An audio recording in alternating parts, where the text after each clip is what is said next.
నేను ఉదయం చెప్పడానికి ఈ మాట చెప్పడానికి ఎందుకు ఇష్టపడుతున్నాను అంటే,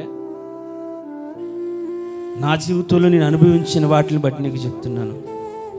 కష్టాలు వస్తాయి, పర్మనెంట్ కాదు. కన్నీరు వస్తుంది, పర్మనెంట్ కాదు. ఈ ఉదయం నువ్వు ఈ సత్యాన్ని గ్రహించగలిగితే, నా దేవుడు నీ కన్నీళ్లు తొడవడానికి సిద్ధంగా ఉన్నాడు. స్తోత్రం. దేవునికి మహిమ కలుగునుగాక. హల్లెలూయా.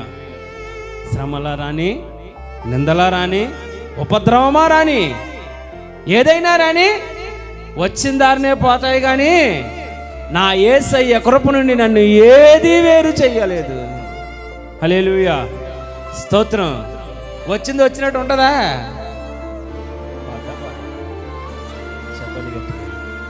చెప్పలి గట్టిగా. అలాగే నీ జీవితంలో వచ్చిన ఈరోజు ఇచ్చేదైన అనుభవాలు రేపు దేవుడు పోగొట్టి నీకు మధురమైన దినాలు నీకు అనుకరిస్తాడు. దేవునికి స్తోత్రం. హల్లెలూయా, హల్లెలూయా, హల్లెలూయా. మనం తెచ్చుకునేవన్నీ తాత్కాలికం కాదు, దేవుడిచ్చేవి మాత్రమే శాశ్వతంగా మనతో ఉంటాయి. స్తోత్రం. మనం తెచ్చుకునేవి మనతో శాశ్వతం ఉండవు. దేవుడు నీకు ఇచ్చేవన్నీ శాశ్వతం నీతో ఉంటాయి. స్తోత్రం. అలాంటి గొప్ప దేవుడు అయినాడు ఆయన. హల్లెలూయా. ఇప్పుడు చెప్పు, ఈరోజు నీకు ఆలస్యం అవుతుంది అంటే శాశ్వతం ఉండేది ఇవ్వబోతున్నాడు. హల్లెలూయా. ఆలస్యం అవుతుందంటే చెప్పండి అమ్మా. ఆలస్యం అవుతుందంటే శాశ్వత కాలము ఉండేదే నీకు ఇస్తాడు.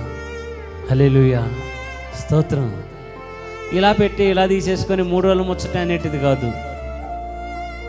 నీ పక్షాన నా దేవుడు కార్యాలు చేస్తే ప్రతి నోట ఆ సాక్ష్యం వినబడాలి. దాని కొరకు ఆలస్యం చేస్తున్నాడు. ఆలస్యం తర్వాత అద్భుతం చేస్తాడు. హల్లెలూయా. దేవునికి మహిమ కలుగు.